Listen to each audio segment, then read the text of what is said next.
Assalamualaikum warahmatullahi wabarakatuh. Selamat sore teman-teman semua. Kembali lagi pada lagi bersama Excel. Baik teman-teman, pada kesempatan kali ini kamu akan membahas terkait base scripting. Base scripting ini sendiri adalah sebuah teman untuk belajar ya. Jadi kita akan belajar echo, variabel dan juga komentar dan juga lalu bagaimanakah implementasinya dalam Linux ini sendiri.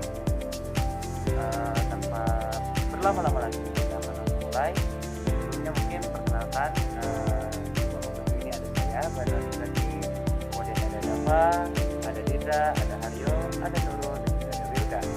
Oke, kalau banyak basa-basi ya teman-teman, kita langsung mulai saja ke dalam pembahasan.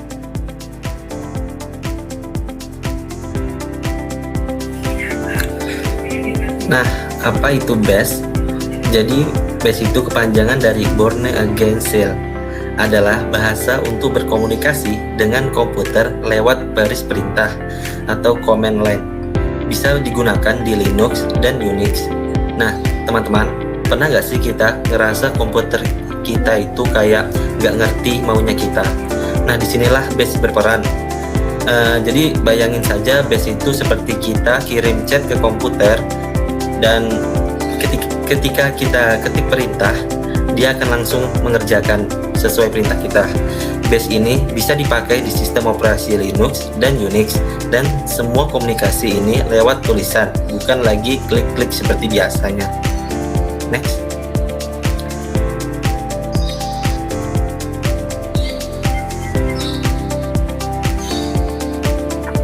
Nah, jadi bagaimana sih BAS itu bekerja? BAS adalah penerjemah antara kita, pengguna, dan sistem operasi. Jadi, BAS itu kayak penerjemah, kita kasih perintah dalam bahasa kita, dan BAS akan terjemahkan ke bahasa mesin supaya sistem bisa ngerti. Nah, jadi kayak ibaratkan kita menuliskan, kita sebagai pengguna mengirim perintah, nanti shell alias BAS menangkap dan menerjemahkannya. Kernel sebagai otak sistem akan memprosesnya, lalu hardware jalan sesuai perintah itu. Simpelnya kita ngomong, BAS nerjemahin, dan komputer akan mengikuti perintahnya. Next.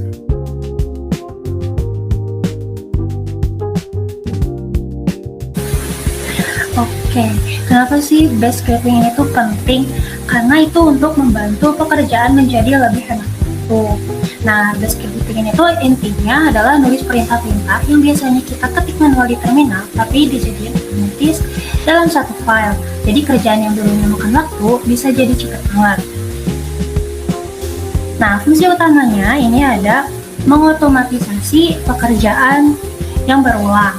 Misalnya, setiap hari kita harus pindahin file, backup folder, atau ngecek status jaringan. Daripada ngetik perintahnya satu-satu, kita bikin script sekali aja, tinggal jalanin dan selesai. Selanjutnya itu ada mempermudah manajemen server atau sistem. Kalau kita kerja di bagian server atau admin sistem, kadang kita perlu setup banyak hal seperti install software, restart service, dan lain-lain. Dengan BAS scripting, itu semua bisa kita jalankan otomatis bahkan dari jarak jauh. Selanjutnya ada menjalankan rangkaian perintah secara efisien. Script bisa jalanin banyak perintah sekaligus, urutan jelas, dan bisa kita atur logikanya juga. Jadi, gak cuma otomatis, tapi juga lebih rapih dan aman. Fungsinya apa sih di dunia nyata? Yang pertama, itu ada backup data otomatis.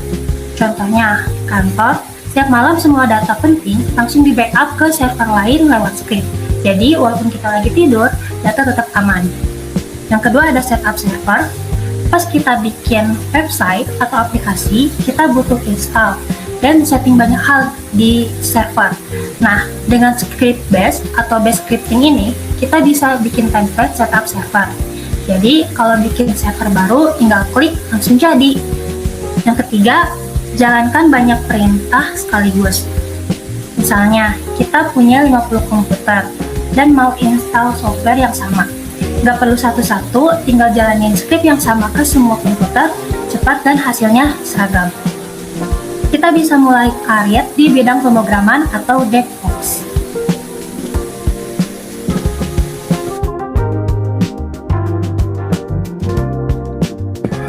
Oke, baik. Sekarang kita akan masuk ke pembahasan struktur data dari Bash. Oke, jadi file script itu biasanya berekstensi .sh. Nah, ini memang bukan syarat wajib, tapi ini tuh seperti kayak hashtag di Instagram, biar jelas kalau ini adalah script untuk Bash. Lalu biasanya dimulai dengan shebang. Nah, ini adalah contoh komen shebangnya di baris pertama. Nah, shebang ini seperti SIM untuk script kita, ya, kayak SIM untuk surat izin mengemudi gitu. Tanpa shebang ini, sistem itu bingung, ini tuh mau dijalanin pakai apa, kayak gitu. Nah, dan juga berisi perintah-perintah terminal tuh seperti ls, cd, echo, if, for, while, dan lain-lain. Jadi script Bash itu cerminan diri kita di terminal gitu. Oke, jadi di sini ada demonya. Jadi lihat di sini ada 2 baris ya, dengan shebang lalu dengan echo kita sudah bisa menjalankan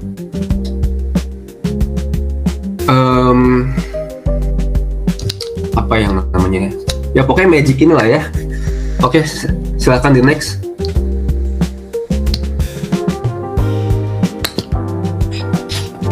Oke, lalu ada echo. Nah, echo itu kayak seperti speaker ya, dia meneriakkan teks ke terminal. Nah, ini cocok untuk debugging atau ngasih info ke user. Nah, ini variabelnya bisa dipanggil menggunakan simbol dolar. Misal, dolar echo Haryo ganteng. Nah, ini merupakan contoh dari codingnya ya. Oke, silakan di next.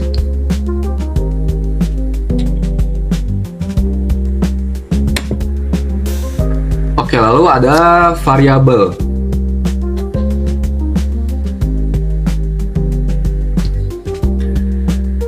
Nah, variabel ini dalam Bash digunakan untuk menyimpan nilai yang bisa digunakan kembali dalam script. Misal, di sini kita mau menyimpan nama Haryo di sini. Nah, pemanggilan ini harus menggunakan logo dolar nama gitu ya.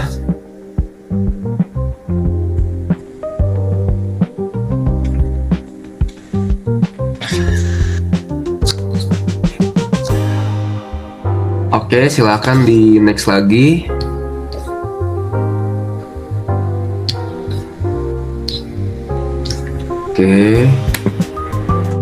Oke, lalu ada comment call. Nah, comment call dalam Bash scripting ini adalah cara untuk menjalankan perintah terminal dalam script Bash. Ini bisa memungkinkan kita untuk menggunakan berbagai perintah Linux seperti ls, pwd, date, whoami, dan lainnya, dan langsung dalam script. Nah, contoh di sini ada comment call nano dan chmod. Nah, ini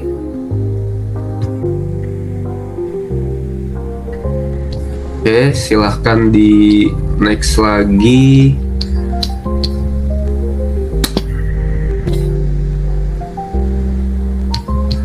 Oke, nah input ini digunakan untuk mengambil data dari pengguna saat script berjalan. Ini berguna kalau kita ingin membuat program interaktif yang meminta nama, angka, atau parameter lain dari pengguna. Contohnya di sini bisa dilihat di contoh codingannya. Pertama kita menggunakan nano, ya, lalu chmod. Lalu di sini kita menggunakan komen $read. Nah, di sini kita bisa bisa memasukkan fitur input gitu ya. Lalu echo ini seperti yang tadi saya jelaskan, dia untuk meneriakkan ke teks terminal gitu. Oke, silahkan di next lagi. Udah.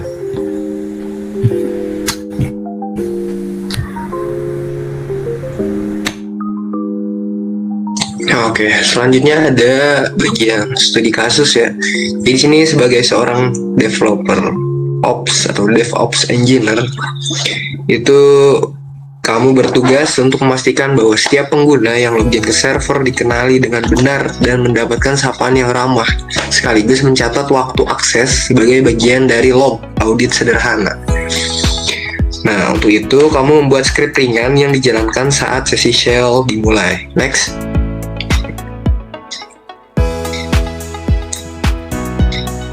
Di studi kasus ini, tujuannya adalah untuk menerima input nama dari pengguna atau user melalui bahasa bash RC atau manual, menampilkan sapaan selamat datang, menampilkan tanggal dan waktu saat ini sebagai tanda waktu login, dan sintaks yang digunakan ada read, echo, date, username, dan lain-lain. Next. Oke, di sini ada studi kasusnya nih. Jadi pertama, kita buat scriptingnya dulu di terminal. Nano ini untuk buat file nano bash rc. Maksudnya nano welcome.sh itu bukan itu buat file. Lalu chmod plus x welcome.sh itu untuk inisialisasi si filenya. Jadi bisa diakses. Nah, itu tuh masuk ke bawah diisi file. Jadi diisi file yang welcome.sh itu ada username, wmi itu tuh usernya, nama user. Terus date time itu date sesuai yang ada di sistemnya. Jadi ketika di echo atau dipanggil itu nanti muncul selamat datang username, lalu login pada date time sekian. Di situ ada inisialisasi untuk login user, jadi pakai echo, terus kita panggil di home, terus usernya, dan kita panggil filenya. Di situ ada lanjutannya, di home filenya kita tulis di .bash rc.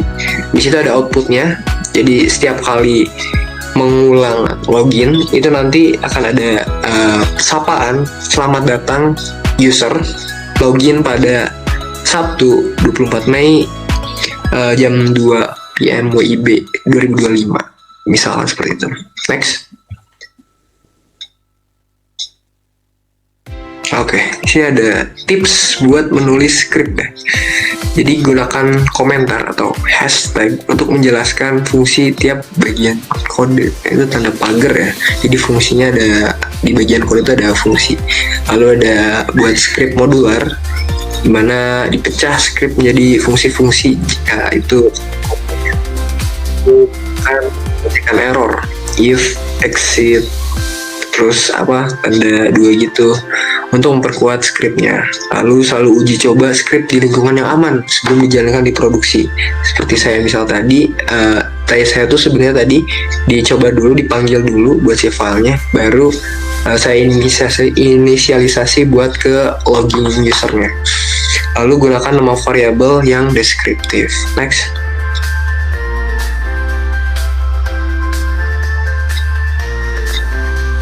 Nah, ini ada kesalahan-kesalahan yang sering terjadi nih.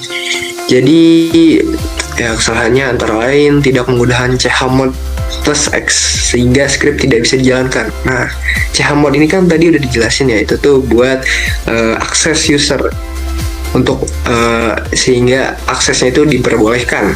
Lalu ada lagi nih kesalahan kedua, lupa menambahkan yaitu hashtag bin bad. Nah, itu tuh penting. Kira tadi itu kayak memanggil gitu baik buat S-nya, bin S. Lalu ada salah penulisan variabel. Nah, ini harus pakai dolar, harus ada dolar di depannya ya buat variabelnya. Tadi variabel username, variabel date itu ada dolarnya di depannya waktu dipanggil. Lalu dan mengulangi error atau output dari perintah. Nah, ini kesalahan juga nih, ada error tapi gak diperbaiki, jadinya emang kesana-sananya juga jadi nggak bisa itu. Lalu ada mengabaikan spasi atau kutipan seperti echo, kan harusnya ada kutip, lalu hello, terus ini terus variabel nama pakai dolar, terus kutip lagi ditutup. Nah, itu benar. Nah, tapi yang kedua nih salah nih. Itu udah dari hello sama inisialisasinya tuh gak ada, dari echo ke inisiasinya nggak ada ini, dari pemanggilnya nggak ada spasi, sama nggak ada kutipnya, jadinya nggak bisa. Next.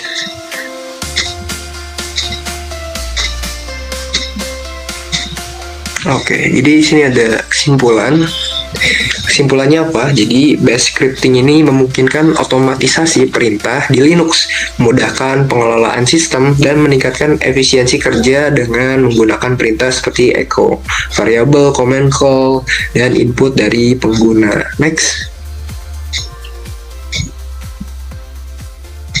Oh, thank you guys. Terima kasih.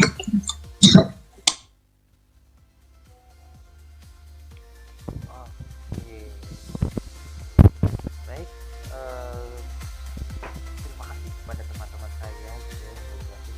Kita coba simpulin sedikit aja. Oke, pertama mungkin tadi kita sedikit highlight aja di bagian echo, bagian echo. Nah, di bagian echo ini kita sebenarnya kayak memanggil gitu, memanggil setiap si apa yang kita inputkan di sana ataupun apa yang kita tuliskan di sana gitu ya. Seperti di sini ada Haryo Ganteng gitu ya. Nah, ini langsung keluar Haryo Ganteng gitu ya. Nah, kalau pakai Nano itu akan mencoba menyimpan terlebih dahulu datanya itu di dalam nama Haryo. Nanti ketika nama Haryo tersebut dipanggil, maka yang akan keluar itu adalah script dari Haryo itu sendiri gitu ya. Yang seperti ini, halo ini script Haryo, orang paling ganteng di RPL gitu ya. Terus ada lagi variabel. Nah, ini yang ya kita tahu bersama, variabel itu adalah tempat untuk menyimpan data. So ya tinggal nyimpan data aja, nggak ada yang spesial untuk kali ini. Oke. Nah, yang menarik ini adalah di bagian command call. Command call ini adalah seperti apa ya, seperti sebuah script baru ataupun sebuah perintah terminal yang ada di dalam script bash gitu ya, sehingga dapat memunculkan si data yang ada di dalam nano tersebut gitu ya, melalui bash scripting ini gitu ya, melalui perintah-perintah seperti pwd, det, wmi dan lain sebagainya, seperti itu. Kemudian input ya, input seperti biasa kita menginputkan data ya, seperti itu. Oke, dan dari tadi di studi kasus tadi udah di highlight juga sama Haryo gitu ya. Nah, seperti ini dia menggunakan command call, dua command call, tepatnya itu ada read dan juga ada $dir gitu ya, untuk mendapatkan tanggal dan juga untuk masuk inputan seperti itu. Oke, teman-teman, mungkin itu aja untuk pembahasan Red Hat gitu ya, terkait bash scripting gitu ya. Untuk selanjutnya mungkin nanti akan dijelaskan kelompok selanjutnya itu terkait seperti lebih advance lagi lah bash scripting itu seperti apa gitu. Kalau ini hanya sekedar pengantar dan pengenalan aja gitu ya. Untuk teman-teman silahkan coba dan lakukan praktek ini di tempatnya masing-masing tentunya. Oke, saya Banal Zaki mewakili kelompok 7. Saya pamit, kami pamit. Wassalamualaikum warahmatullahi wabarakatuh.